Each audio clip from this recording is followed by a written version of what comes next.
आयुक्तालय कॉलेज शिक्षा के इस प्लेटफॉर्म ज्ञान सुधा सक्सेस साथी में आपका एक बार फिर से स्वागत है।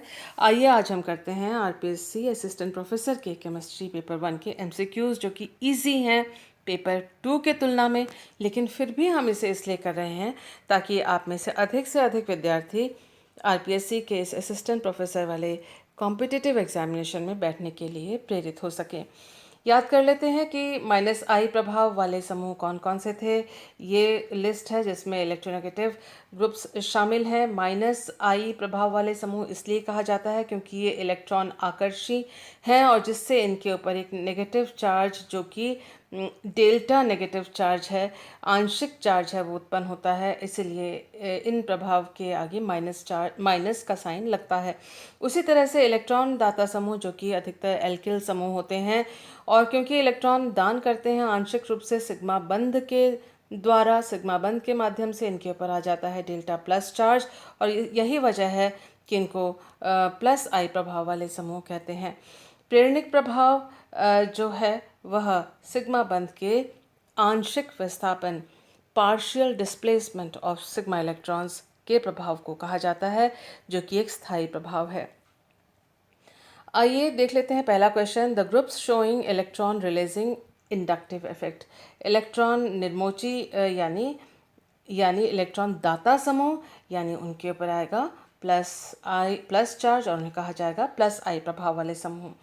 हमें बहुत अच्छी तरह से मालूम है कि ये जो समूह हैं इलेक्ट्रोनेगेटिव समूह भी हैं, इलेक्ट्रॉन आकर्षी हैं, -I प्रभाव वाले समूह हैं, और जो एल्किल ग्रुप हैं इनमें से ये ही हैं जो कि +I प्रभाव वाले समूह हैं। तो हमारा आंसर है ऑप्शन 4, जो कि डायरेक्ट और सिंपल आंसर था।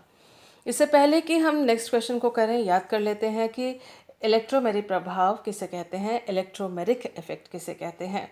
इलेक्ट्रोमेरिक इफेक्ट जो है वह किसी अभिक्रिया के दौरान अटैकिंग रिएजेंट, आक्रमणकारी अभिकर्मक के उपस्थिति में उत्पन्न होता है, जिसमें कि डबल बॉन्ड या ट्रिपल बॉन्ड वाले जो ग्रुप्स हैं या जो एटम्स हैं, कोई भी एटम ए बी जैसे भी हों, जैसे यहाँ प्रदर्शित किया गया है, उनके इलेक्ट्रॉन्स का विस्थापन होता है, और जिसकी वजह से पॉजिटिव, कंप्लीट पॉजिटिव या कंप्लीट नेगेटिव, संपूर्ण पॉजिटिव संपूर्ण नेगेटिव चार्ज जो है वो उत्पन्न होता है।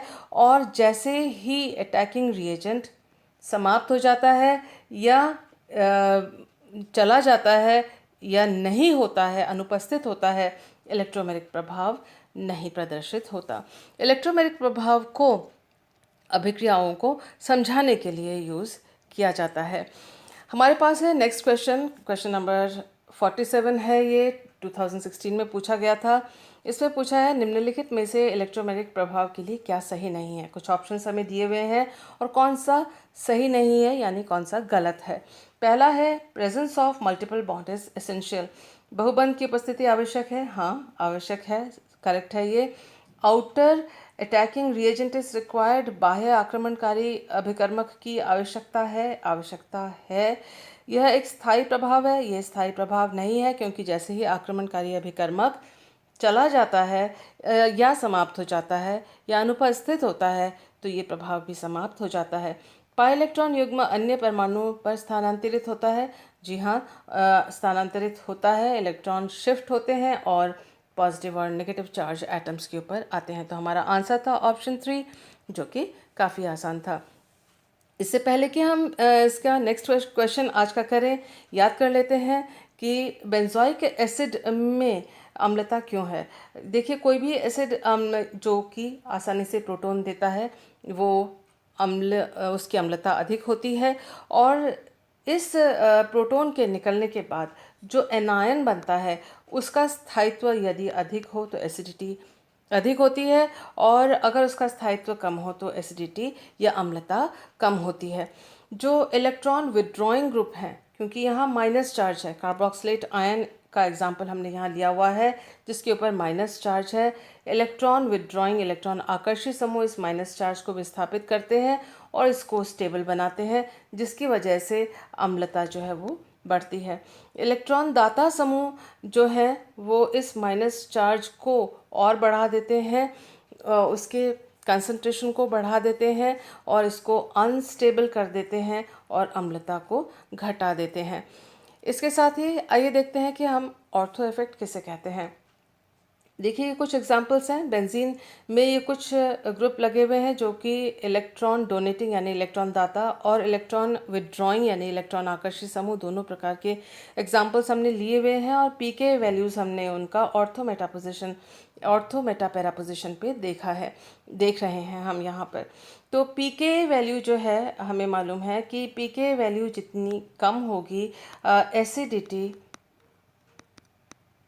उतनी ही अधिक होगी।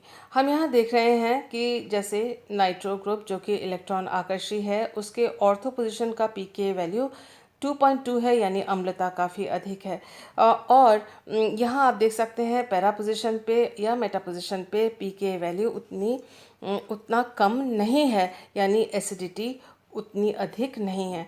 ठीक इसी तरह से ब्रोमो जो कि इलेक्ट्रॉन विदड्रॉइंग ग्रुप है, उसकी जो पीके वैल्यू इन दोनों की तुलना में ऑर्थो पे बहुत कम है, यानी अम्लता यहाँ पर ऑर्थो पे अगर ब्रोमो समूह लगा हुआ है तो ज़्यादा है। ये इलेक्ट्रॉन आकर्षित समूह की बात थी। इलेक्ट्रॉन डोनेटिंग इलेक्ट्रॉन दाता समूह जैसे OH, उसमें भी अगर आप ऑर्थो पोजिशन पे पीके का मान देखें तो मेटा और पैरा की तुलना में उस पीके का मान कम है, यानी अम्लता ज़्यादा है। तो इसको कहते हैं ऑर्थो इफेक्ट। कोई भी समूह, चाहे वो इलेक्ट्रॉन डोनेटिंग हो, इलेक्ट्रॉन दाता हो या इलेक्ट्रॉन आकर्षी हो, यदि ऑर्थो पोजीशन पे बेंजोइक एसिड में जुड़ा हुआ हो तो अम्लता को वो बढ़ाता है, जिसे कहते हैं ऑर्थो इफेक्ट। इन बातों को ध्यान में रखते हुए आइए करते हैं हम अपना नेक्स्ट क्वेश्चन। इसमें पूछा गया है निम्नलिखित में से सबसे अधिक प्रबल अम्ल है, most strong acid out of the following.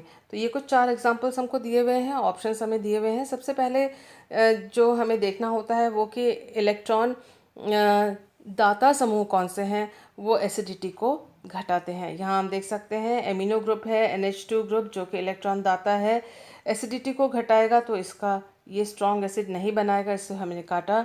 इसी तरह से मिथॉक्सी ग्रुप जो है वो भी इलेक्ट्रॉन दाता ग्रुप है, OMe, जिसके ऊपर इलेक्ट्रॉन युग्म है और ये मेसोमेरिज्म के द्वारा इलेक्ट्रॉन दान करते हैं बेंजोइक एसिड के रिंग को।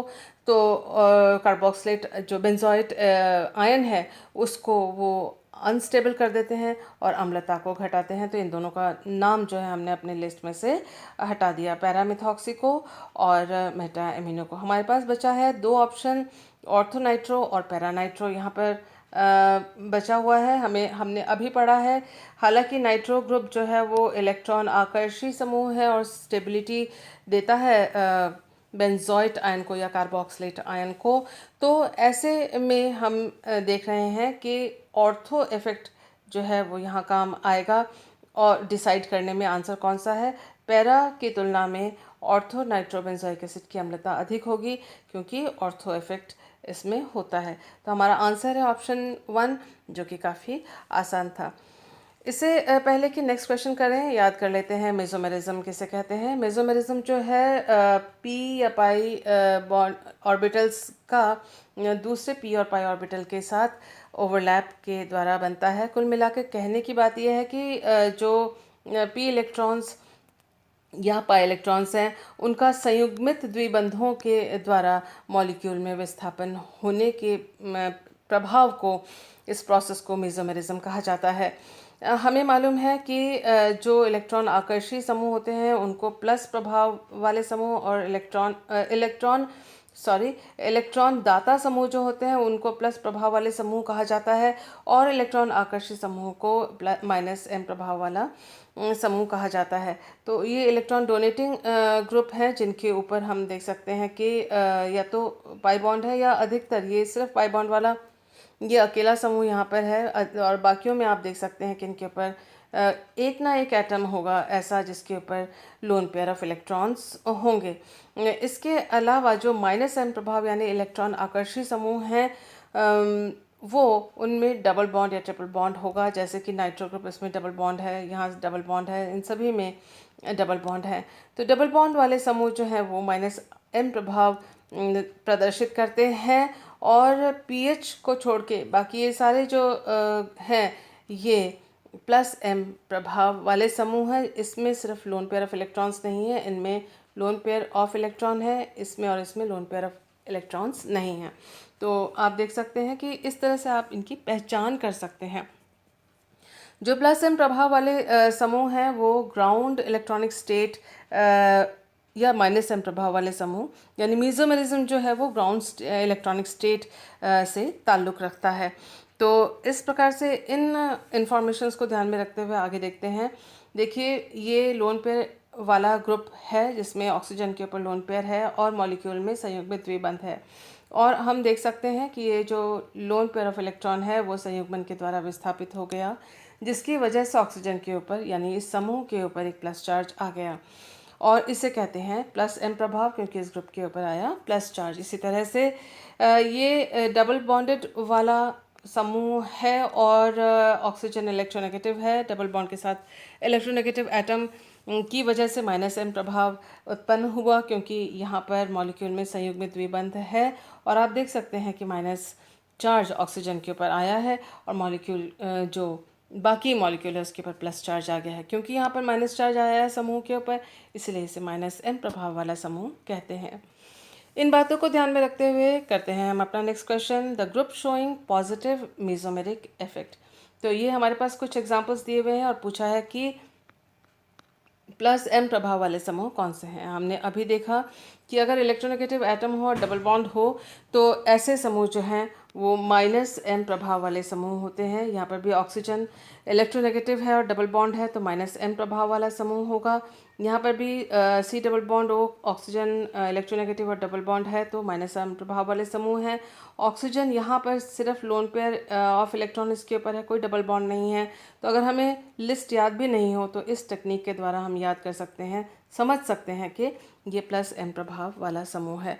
तो इसका जो आंसर था ऑप्शन नंबर 4 OH ग्रुप है, क्योंकि इसके ऑक्सीजन के ऊपर लोन पेयर ऑफ इलेक्ट्रॉन है और इसके ऊपर कोई डबल बॉन्ड नहीं है। तो ये भी काफ़ी आसान था। इससे पहले कि नेक्स्ट क्वेश्चन को करें, याद कर लेते हैं कि हाइपर कॉन्जुगेशन या अतिपर संयुग्मता किसे कहते हैं। इसका दूसरा नाम है नो बॉन्ड रेजोनेंस।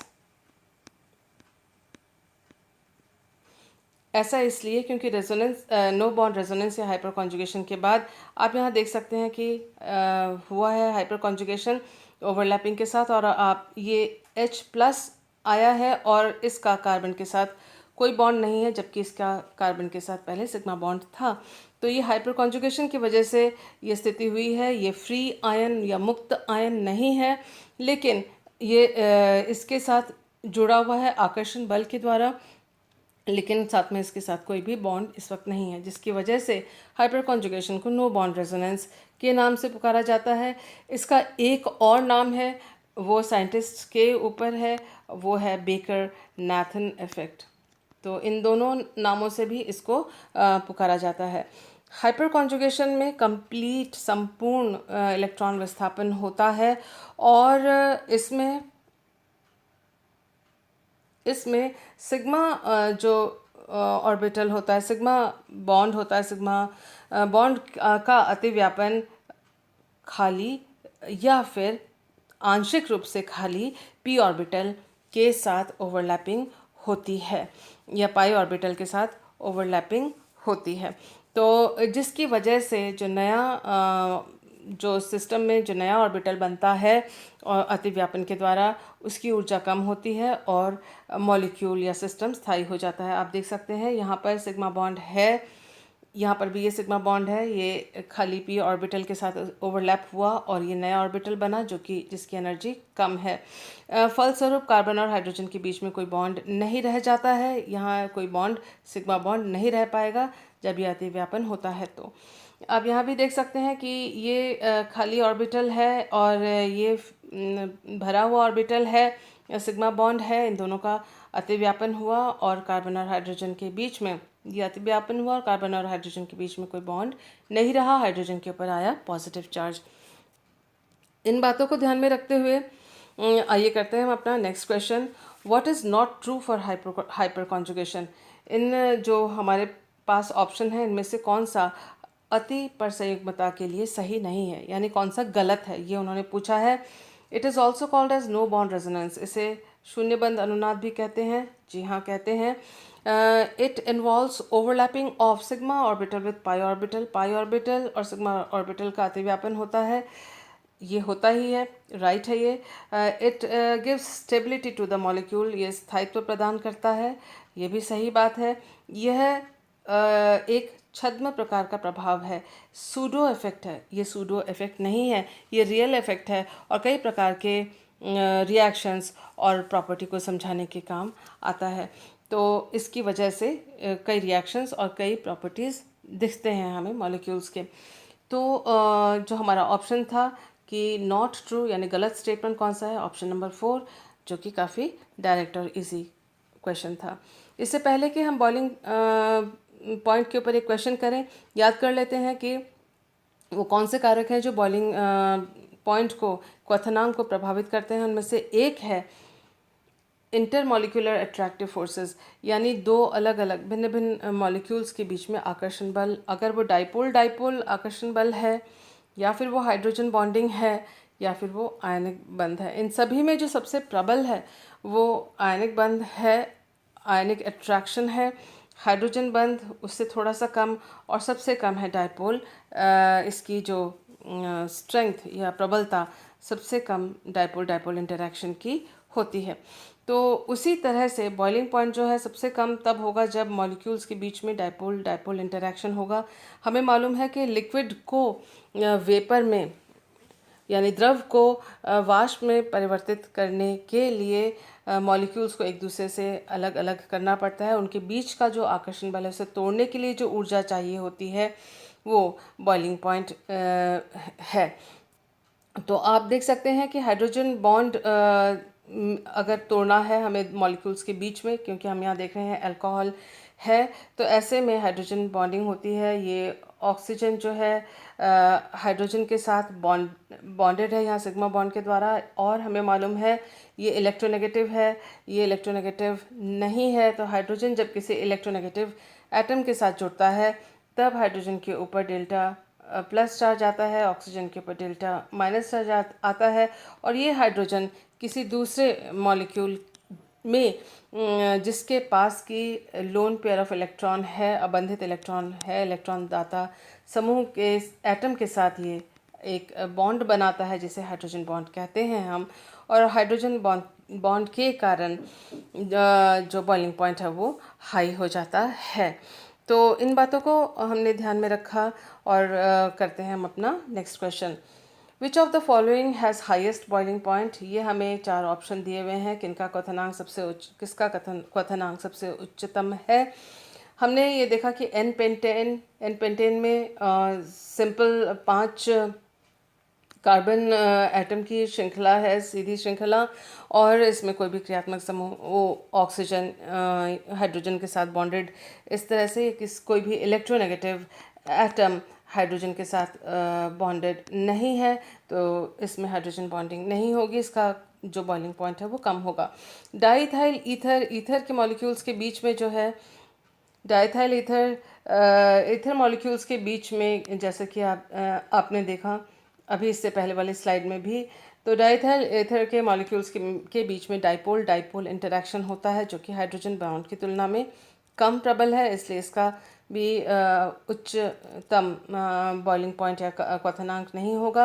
एल्डिहाइड में भी डाइपोल डाइपोल इंटरैक्शन होगा। एन ब्यूटाइल अल्कोहल की बात यहाँ पर कही गई है, यानी अल्कोहल में OH ग्रुप है, ऑक्सीजन जो कि इलेक्ट्रोनेगेटिव है उससे हाइड्रोजन जो कि इलेक्ट्रोनेगेटिव नहीं है वो बंधा हुआ है, और ये हाइड्रोजन जो है दूसरे अल्कोहल के मॉलिक्यूल के इलेक्ट्रॉन दाता ऑक्सीजन जो, क्योंकि लोन पेयर ऑफ इलेक्ट्रॉन उसके साथ ये बॉन्डेड हो जाएगा और इस तरह से हाइड्रोजन बॉन्ड बनाएगा, और ये अल्काइल ग्रुप इसके साथ यहाँ पर आगे जुड़ा हुआ होगा। 4 कार्बन की श्रृंखला यहाँ जुड़ी हुई होगी, तो आपस में हाइड्रोजन बॉन्ड बनता है अल्कोहल के मॉलिक्यूल्स के बीच में, जो कि डाइपोल डाइपोल इंटरैक्शन की तुलना में ज़्यादा प्रबल है। इसलिए सबसे उच्चतम जो क्वथनांक होगा वो एन ब्यूटाइल अल्कोहल का होगा, जो कि ऑप्शन नंबर 4 है। इससे पहले कि हम नेक्स्ट क्वेश्चन पर जाएं, याद कर लेते हैं कि हाइड्रोजन बॉन्ड जो है वो किस प्रकार के होते हैं। ये हाइड्रोजन बॉन्ड एक ही मॉलिक्यूल के दोनों फंक्शनल ग्रुप के बीच में भी हो सकते हैं, और ये तब होता है जब ये ग्रुप जो है वो ऑर्थो पे एक दूसरे के साथ जुड़े हुए हों। इसके लिए ज़रूरी है कि ये जो OH है, यहाँ पर हाइड्रोजन जो है इलेक्ट्रोनेगेटिव ऑक्सीजन के साथ बंधा है, तो हाइड्रोजन को इलेक्ट्रोनेगेटिव एटम के साथ बंधा हुआ होना चाहिए। साथ ही जो दूसरा समूह है उस पर लोन पेयर ऑफ इलेक्ट्रॉन होना चाहिए, अबंधित इलेक्ट्रॉन युग्म होना चाहिए, जिससे कि हाइड्रोजन बॉन्डेड हो जाए हाइड्रोजन बंध के द्वारा। तो इस तरह से ऑर्थो ग्रुप्स जो हैं हाइड्रोजन बॉन्ड प्रदर्शित कर सकते हैं, बशर्ते कि जो समूह ऑर्थो पोजीशन पे है उसमें एक एटम ऐसा है जिस पे लोन पेयर ऑफ इलेक्ट्रॉन्स या अबंधित इलेक्ट्रॉन युग्म है। इसी तरह से अगर हम पैरा को देखें तो पैरा में क्योंकि वही समूह अगर जुड़े हुए हैं, जैसे हम देख सकते हैं कि यहाँ नाइट्रो है, यहाँ पे भी नाइट्रो है, लेकिन यहाँ ऑर्थो पे है, यहाँ पैरा पे है, तो पैरा पे ये दूरी इतनी होती है जो स्टीरियोकेमिकली या आप कह सकते हैं ज्यामितीय रूप से ये संभव नहीं है कि पैरा के जो समूह है आपस में हाइड्रोजन बॉन्ड कर जाएं, दिखा जाएं।